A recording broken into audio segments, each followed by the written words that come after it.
Fermerët të cilët kultivojnë dru frutor në qarkun Korç ka nisur spërkatjet për luftimin e kromës dhe hirit. Këta janë dy dëmtues të shfaqur nga prezenca e lagështisë gjatë kësaj kohe dhe që mund të sjellin dëmtime në pemë. Fermerët thonë se ka nisur këtë proces prej disa ditësh dhe se kryhet në mënyrë të përsëritur në gati çdo një javë. Tash po trajtojmë me spërkatje për kromën, po luftojmë 7 ditë ka me rregullore. Kur ka rreshje ymë edhe më përpara, edhe më 5 ditë. Ka patur shfaqje të kromës këtë periudhë apo jo? Ka patur, po ja atë po shikojnë tash që unë spërkata di e gjeku ka.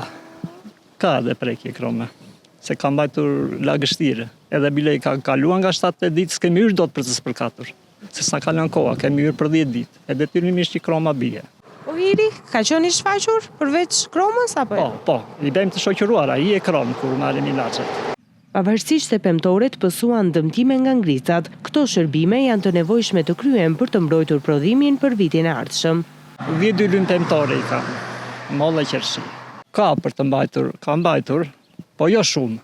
Cilat varietete ishin më rezistente? Më rezistente e Goldi ka qëndruar, pastaj që janë varietetet të tjerat janë më dobët. Goldi është që mi rezistueshëm, me sa shohim ne tash po bie lulja, po duken. Tash ajo ka është penzimet i do ajo. Në qarkun Korç prodhohen disa lloje frutash, ku sipërfaqet e mbjella me mollë shkojnë mbi 2400 hektar, me qershi mbi 500 hektar dhe me kumblla mbi 430 hektar.